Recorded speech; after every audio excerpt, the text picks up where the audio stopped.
September 27th, 2015. Bloomington, Indiana.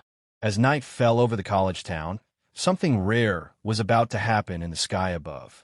A supermoon lunar eclipse, the kind of celestial event that only occurs once every few decades. Some called it the blood moon because of the deep red color the moon takes on during totality. At around 7 p.m., inside a Noodles and Company restaurant near the Indiana University campus, 7 young men gathered around a table. They were brothers of the Sigma Pi fraternity. Among them was a 20-year-old sophomore named Joseph Smedley. Joseph had brought binoculars with him. He was excited. He'd been looking forward to this night for weeks. The blood moon would reach its peak around 10:47 p.m., and Joseph planned to. But the weather hadn't been cooperating. It had rained throughout the week. The temperature had dropped to 41 degrees Fahrenheit, cold for late September. The clouds were thick. Still, Joseph was optimistic. Maybe they'd break. Maybe he'd get his view of the blood moon after all. This was Sunday night. A casual dinner with friends. Conversation about classes, weekend plans, the upcoming week. Normal college life. No one at that table, including Joseph, could have known that within 5 days his name would be on missing person posters across campus. And that within a week, his body would be pulled from the cold waters of a nearby lake, under circumstances so strange that nearly a decade later, his family is still fighting for answers about what really happened that night. To understand this case, you need to understand who Joseph Smedley was. Because the official story of what happened to him doesn't match the person his family and friends knew. Joseph Allen Smedley was born on March 17, 1995. By the fall of 2015, he was a 20-year-old sophomore at Indiana University, majoring in biochemistry with a focus on pre-pharmacology. His dream? To work in pharmaceuticals, to develop life-saving medicines. Joseph wanted to make a difference in the world through science. He was the kind of student who didn't just want to pass his classes. He wanted to understand the material deeply, to apply it, to create something meaningful with his education. But college isn't cheap. Joseph worked hard to support himself. He had a part-time job as a painter. He also worked for a moving company, doing the kind of physically demanding work that paid the bills while he pursued his studies. Friends described him as someone who never complained about the workload. He just did what needed to be done. Those who knew Joseph described him with words like positive, funny, determined, smart. He was someone who set goals and achieved them. When Joseph said he was going to do something, he did it. He had that rare combination of ambition and follow-through. But Joseph's path to Indiana University hadn't been easy. His childhood was marked by instability and hardship. When Joseph was in 3rd grade, his parents divorced. The family structure he'd known fell apart.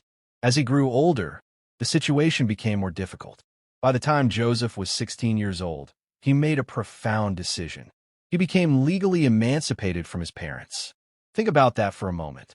At an age when most teenagers are worried about getting their driver's license or asking someone to prom, Joseph was going before a judge to declare himself independent.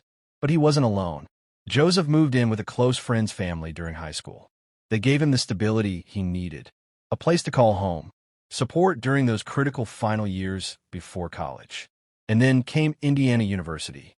For Joseph, college was more than just higher education.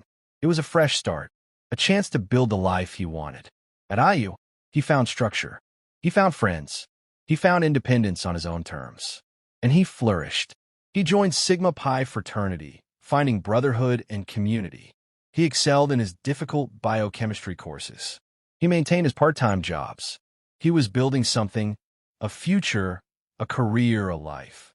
By all accounts, Joseph Smedley in September 2015 was a young man on an upward trajectory. Someone with plans, with goals, with dreams he was actively working toward, which makes what happened in the days and hours before his disappearance even more puzzling. September 21st, 2015. 1 week before Joseph would disappear. Joseph's sister, Vivianne, received a phone call. It was from Joseph's old landlord. There was a problem. Joseph had broken his lease early, and now there was a $680 fee that needed to be paid. Joseph had been living off campus in his own apartment. But recently, he made a decision, or perhaps felt pressure to make a decision, to move in with his fraternity brothers, Jake and Ben. Breaking the lease wasn't cheap. It cost him $500, money he'd worked hard to earn from his painting and moving jobs. Vivianne was concerned. Joseph was already stretched thin financially, working multiple jobs while maintaining a difficult course load. And now, this additional $680 fee on top of the $500 he'd already paid?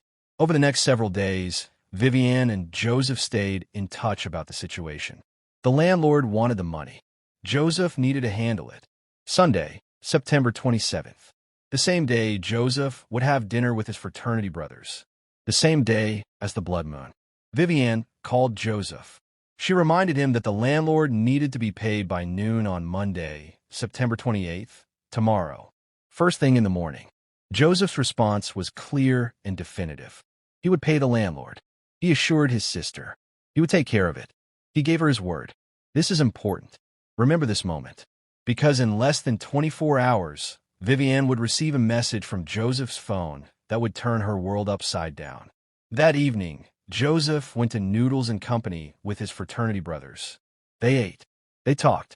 They made plans to watch the blood moon. Joseph had his binoculars. He was excited about the eclipse. He was making plans for the next day, to pay the landlord by noon, just as he'd promised. Somewhere between 7 and 8 p.m., the 7 young men left the restaurant. What happened next, in the hours between that Sunday dinner and 4:15 a.m. on Monday morning, remains one of the central mysteries of this case. Because at 4:15 in the morning, Joseph's phone would send a message that made no sense. A message that would be the last communication anyone would receive from him. A message that said he was leaving the country. But Joseph Smedley didn't have a passport. 4:15 in the morning. Monday, September 28th, 2015. Vivianne's phone buzzes on her nightstand. She's asleep. The phone buzzes again. A text message. From Joseph. At 4:15 in the morning. Think about that for a second. Who texts their sister at 4:15 in the morning? Unless it's an emergency. Unless something is desperately wrong. Vivianne picks up her phone. Squints at the bright screen in the darkness. It's from Joseph. She reads, "Viv, I love you." Already, something feels off. Joseph usually capitalized properly. But she keeps reading. "I'm leaving the country." Wait, what? By not telling you why I'm keeping you safe and protected. Please don't try to contact me at this number. It won't work. I'll contact you once I'm set up overseas. Vivianne reads it again and again. Leaving the country? Overseas? Keeping her safe and protected from what? And then she remembers something. Joseph doesn't have a passport. He can't leave the country. He literally cannot leave the country. And Joseph was a prankster. He liked to joke around with his sister. Maybe this was just another one of his pranks. Some elaborate joke that would make sense later. So Vivianne texts back. She doesn't address the weird message directly. Instead, she reminds him about what they discussed just hours earlier. Don't forget, you need to pay the landlord by noon today. She hits send. No response. She tries calling him. Straight to voicemail. She tries again. Voicemail. Again. Voicemail. As Monday morning progresses, Vivianne tries to push down the growing unease in her stomach. Joseph is probably just sleeping. His phone probably died. He'll call when he wakes up. He'll explain the weird text. It'll all make sense. But the text keeps replaying in her mind. "I'm leaving the country. Please don't try to contact me at this number. It won't work." Noon comes and goes. And then Vivianne gets another call. The landlord. Joseph never showed up. The payment wasn't made. This wasn't like Joseph. When he said he would do something, he did it. He had promised her, just yesterday, that he would pay the landlord by noon. So why didn't he? Unless he couldn't. Joseph had been living in an off-campus apartment before moving in with his fraternity brothers. Someone decides to check his old place. And there, inside the apartment, they find something. A note. A handwritten note with a message eerily similar to the 4 a.m. text. About leaving. About not being able to explain why. About being safe. But here's the thing. The note is signed Smedley. Joseph never called himself Smedley. His friends didn't call him Smedley. His family didn't call him Smedley. He went by Joseph. Or Joe. And when his family sees the note, they notice something else. The handwriting. It doesn't look like Joseph's. The loops are different. The slant is different. The pressure on the paper is different. So if Joseph didn't write this note, who did? And then things get even stranger.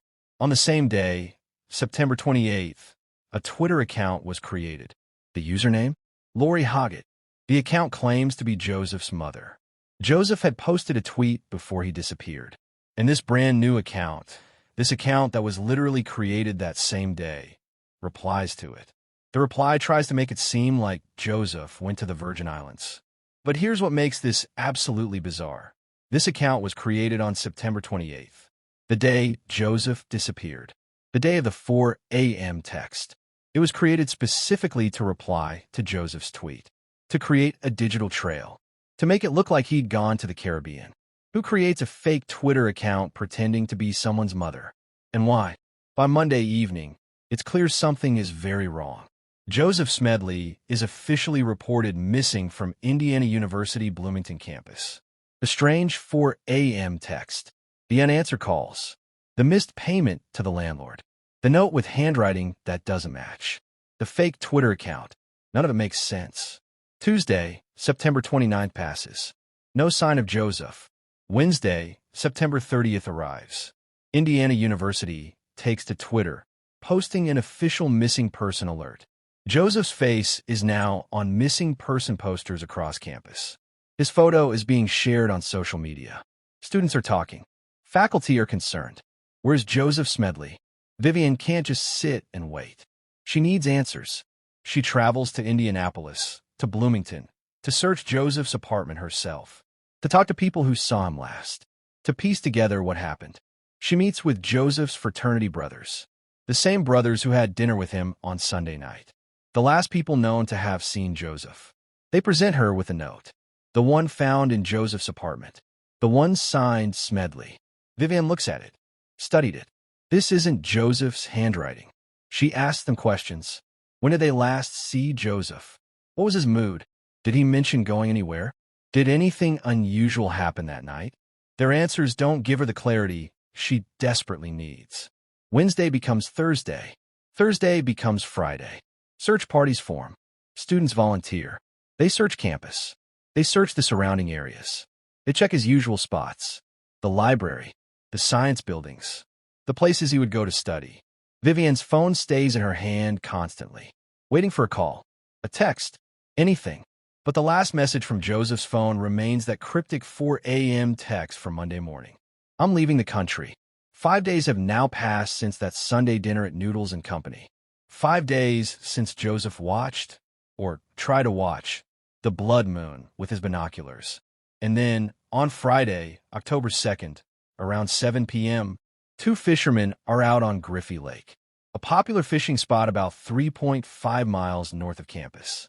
They see something in the shallow water, something that shouldn't be there. They move closer, and their blood runs cold. It's a body.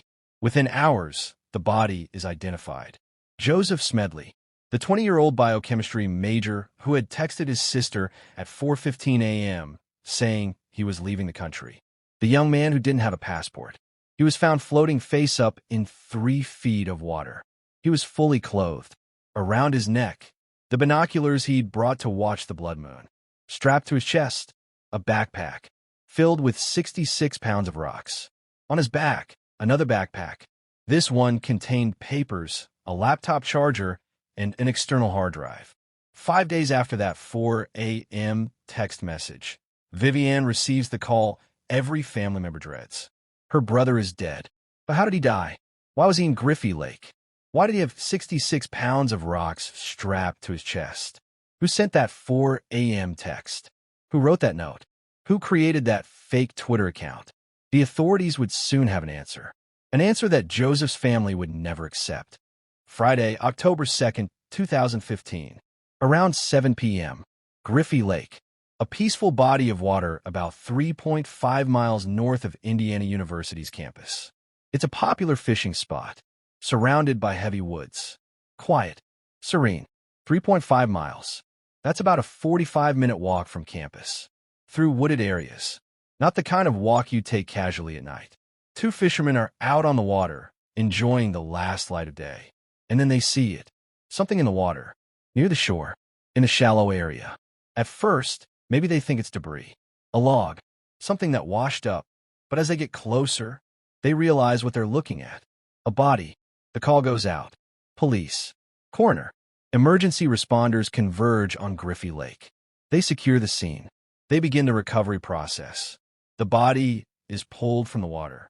The following day, Saturday, October 3rd, the identification is made official. Joseph Allen Smedley, 20 years old, biochemistry major, brother, friend, student. The missing person case that had gripped the Indiana University campus for 5 days was now a death investigation. But the real questions were just beginning. When Joseph's body was found, he was floating face up in 3 feet of water. Think about that. 3 feet. That's waist deep for most adults. You could stand up in 3 feet of water. You could walk in 3 feet of water. So how does someone drown in 3 feet of water? Joseph was fully clothed. Around his neck, exactly where you'd expect to find them, were his binoculars. The same binoculars he'd brought to watch the blood moon 5 nights earlier.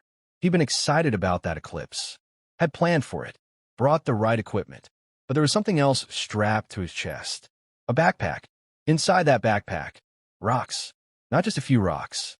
66 pounds of rocks. To put that in perspective, 66 pounds is like strapping a large bag of concrete mixed to your chest, or carrying a 7-year-old child on your front. It's not just heavy. It's deliberately, specifically, impossibly heavy. Try to imagine walking through the woods at night with 66 pounds of dead weight on your chest, through rough terrain, for 45 minutes. Now imagine doing it in the dark, after it had rained all week. But that wasn't the only backpack Joseph was wearing. On his back, like you'd normally wear a backpack, he had another one. His school backpack. Inside, papers. A laptop charger. An external hard drive. Why would someone planning to end their life bring their school papers? Their laptop charger? Their external hard drive? So let's recap what Joseph was supposedly wearing when he walked to Griffey Lake that night. On his chest, 66 pounds of rocks. On his back, school supplies. Around his neck, binoculars. Does that sound like someone going to take their own life? Or does it sound like someone who went somewhere expecting to come back? The autopsy revealed more details. Joseph had THC, marijuana, and alcohol in his system. Not unusual for a college student on a Sunday night. But important context. The levels weren't extremely high. Not incapacitated. Not blackout drunk. Just present. So here's what investigators are saying happened. Joseph, after having some drinks and marijuana, decided to walk 45 minutes through dark, wooded terrain to Griffey Lake. In the cold, after days of rain, he brought his binoculars, his school backpack with his laptop charger, and somehow, somewhere along the way, he collected 66 pounds of rocks and put them in another backpack and strapped it to his chest. Then he walked into 3 feet of water and drowned. That's the official story. And on December 4th, 2015, 2 months after Joseph's body was discovered, Monroe County Coroner Nicole Meyer made it official. December 4th, 2015, Monroe County Coroner Nicole Meyer delivers her ruling. Suicide by drowning. The coroner's office states that the death was consistent with drowning.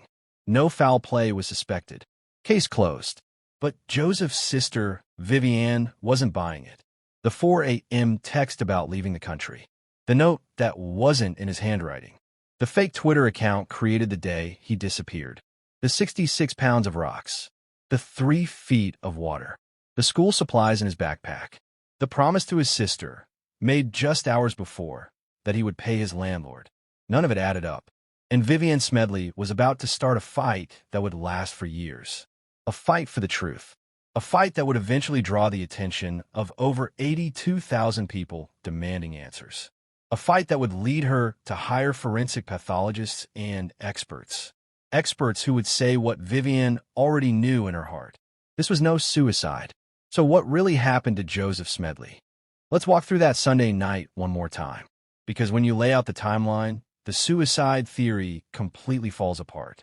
Sunday evening, Vivianne calls Joseph. She reminds him, the landlord needs to be paid by noon tomorrow. Monday at noon. Joseph doesn't hesitate. I'll take care of it. Not maybe. Not I'll try.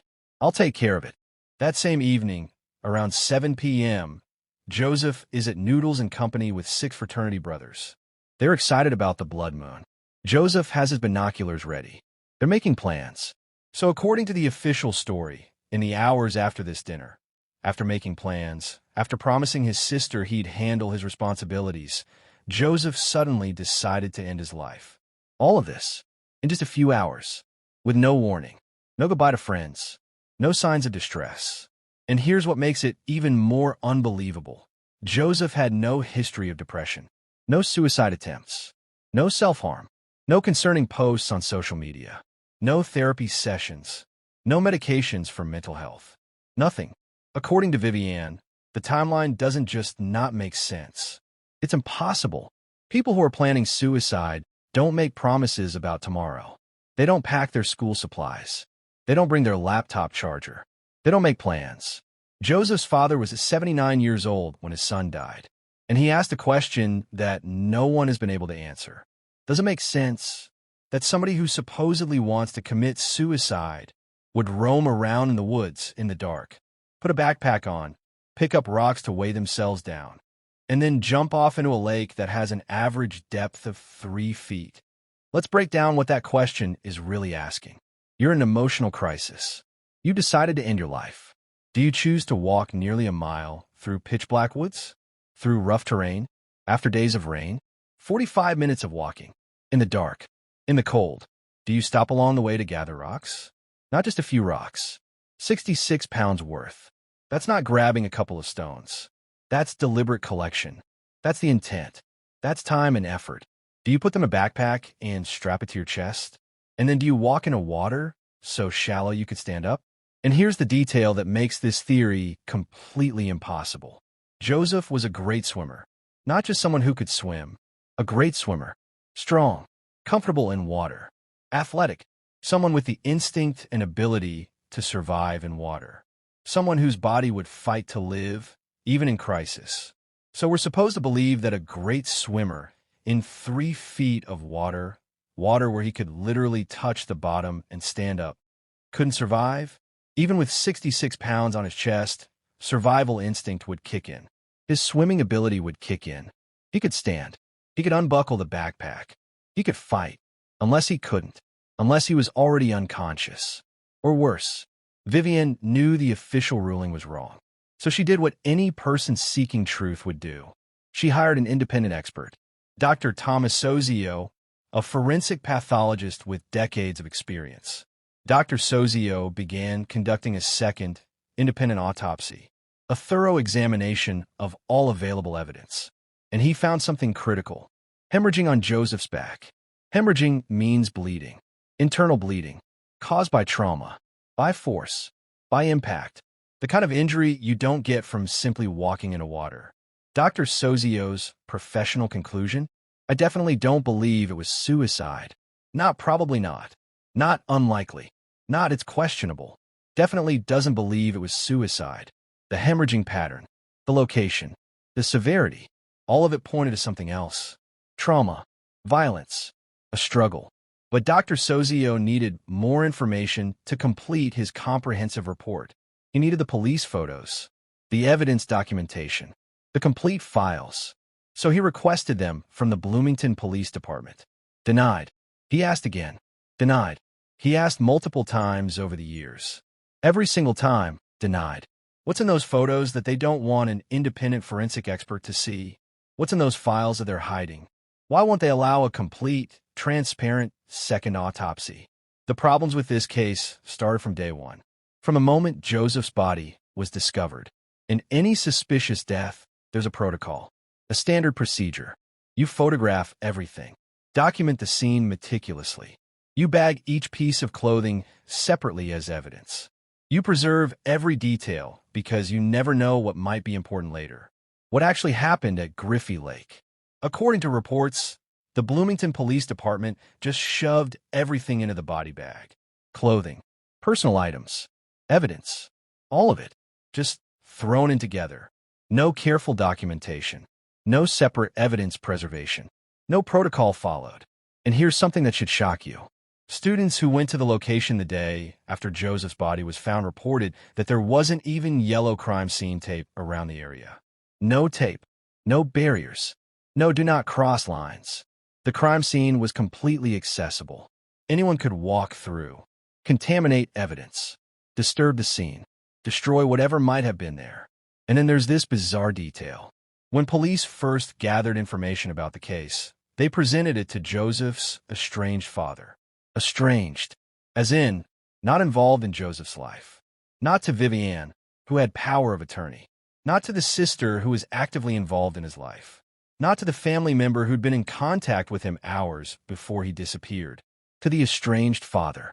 Why? Poor evidence handling. No crime scene security. Wrong family notification. Blocked second autopsy. Withheld photos. This isn't incompetence. This is a pattern. December 4th, 2015. The coroner rules Joseph's death a suicide. Most families would accept the official ruling. They're grieving. They're exhausted. They want closure, even if the answers don't quite fit. But Vivianne Smedley looked at that ruling and said, no. She started making calls, researching, learning about forensic pathology, about death investigations, about how to fight a system that wanted this case closed. She hired Dr. Sozio. She consulted with other experts, lawyers, investigators, anyone who could help her understand what really happened. She kept Joseph's case in the public eye. She refused to let people forget. She gave interviews. She posted updates. She answered questions from strangers who wanted to help.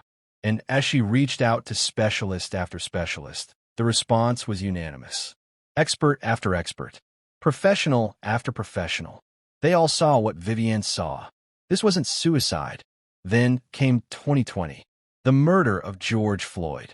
Nationwide protests, a reckoning about how Black lives are valued, investigated, and protected. Joseph's case resurfaced. People started asking questions, sharing his story, demanding answers. A petition was launched calling for the case to be reopened, for a real investigation, for justice. The signatures started pouring in. 82,000 people signed that petition. 82,000 people who looked at the evidence and said, this is wrong. 82,000 people who demanded justice for Joseph Smedley. 82,000 voices saying, reopen this case. And the response from the Bloomington Police Department? Silence. In 2016, they issued a statement saying they haven't been asked to provide further investigative assistance. But that's not true. Dr. Sozio asked, multiple times. Vivianne asked, repeatedly. 82,000 people asked. And still, nothing. The case remains closed. The second autopsy remains incomplete. The photos remain hidden. Who sent the 4 a.m. text? Who wrote that note? Who created the fake Twitter account? What caused the hemorrhaging on Joseph's back? Who saw Joseph last? What happened in those 9 hours? Why won't BPD release the evidence? What are they hiding? It's been nearly 10 years. 10 years since that blood moon night. 10 years since Joseph disappeared. 10 years since his body was found in Griffey Lake. And Vivianne is still fighting. Still demanding answers. Still refusing to accept a lie. Still honoring her brother's memory by seeking the truth. Because she knows, and now you know, what really happened here. This was not suicide. This was something else. Something that powerful people don't want you to know about. We keep coming back to the same question. What happened between that Sunday dinner and 4:15 a.m. Monday morning? The last confirmed sighting of Joseph Smedley, Noodles and Company, around 7 p.m., with 6 of his Sigma Pi fraternity brothers. 7 young men. One of them would be dead within hours. Vivianne has been very clear about what she believes. The last people who he was with was his fraternity brothers, so I definitely believe that they know something. Not might know, not could know. Definitely believe they know something. 6 people. The last to see Joseph alive. What did they talk about at dinner? Where did they go after Noodles and Company? Who was the last person to see Joseph? What time did they separate? Did anything unusual happen that night? The brothers have been interviewed. They've given statements. But Vivianne and many others feel like the answers they've provided don't tell the whole story. And there's another detail about Sigma Pi that adds context to this case. The fraternity had recently been in trouble. They had deferred a suspension related to alcohol violations. This wasn't a chapter with a squeaky clean record. There were issues, problems with alcohol, discipline problems. And remember, Joseph's autopsy showed he had THC and alcohol in his system. So it's not unreasonable to think that there was drinking that night. Maybe smoking marijuana. Normal college behavior. But what if something went wrong? Vivianne has said, I'm sure he was out with friends, so whether it was an accident or something malicious happened, someone out there knows, and they're just not coming forward. An accident, or something malicious. Either way, someone knows. And they're not talking. After Joseph's body was found, the Indiana University community held a vigil in his honor. Friends, classmates, faculty, people who knew Joseph, people who were shocked by his death, people who wanted to pay their respects. One by one, people stood up to share memories, to talk about who Joseph was, what he meant to them. And as person after person spoke, they used his name. Joseph, Joe, brother, friend. But there was one person, one speaker, who called him something different. Smedley, the same name that was signed on the note found in Joseph's apartment. The note that was supposedly written by Joseph. The note that the family says isn't in his handwriting. Who was this person who called Joseph Smedley at his vigil? The official speaker for Sigma Pi fraternity. Let that sink in for a moment. Out of everyone who spoke at Joseph's vigil, friends, family, classmates, only one person called him Smedley, the representative of the fraternity whose members were the last to see Joseph alive. Coincidence? Maybe. Or maybe it tells us something about who wrote that note. Someone who knew Joseph from the fraternity. Someone who might have called him Smedley as a nickname within that circle. Someone who, when writing a note meant to look like a suicide note, used the name they actually called him, not realizing it would be a red flag. Let's lay out everything we know, everything that doesn't add up, everything that points to something other than suicide. 1. The 4 a.m. text. Joseph texted his sister saying he was leaving the country. He didn't have a passport. The text told her not to try to contact him. 2. The note. Found in his apartment. Signed Smedley, a name he never used for himself. Handwriting the family says doesn't match his. 3. The fake Twitter account. Created the same day Joseph disappeared. Pretended to be his mother. Tried to make it look like he went to the Virgin Islands. 4. The promise to his sister. Hours before allegedly planning suicide. He promised to pay his landlord the next day. No signs of distress or goodbye. 5. The 66 pounds of rocks. Strapped to his chest in a backpack. In addition to his school backpack on his back. With his binoculars around his neck. 6. The 3 feet of water. Joseph was a great swimmer. The water was shallow enough to stand in. Drowning should have been nearly impossible. 7. The hemorrhaging. Found on Joseph's back during second autopsy attempt. Suggests trauma, force violence. Doesn't match simple drowning. 8. The botched investigation. Evidence mishandled from day one. No crime scene tape. Information given to wrong family member. Second autopsy blocked by BPD. 9. The fraternity connection. Last people to see him alive. Recent alcohol violations. One brother used Smedley at the vigil. Vague, unhelpful statements. 10. No mental health history.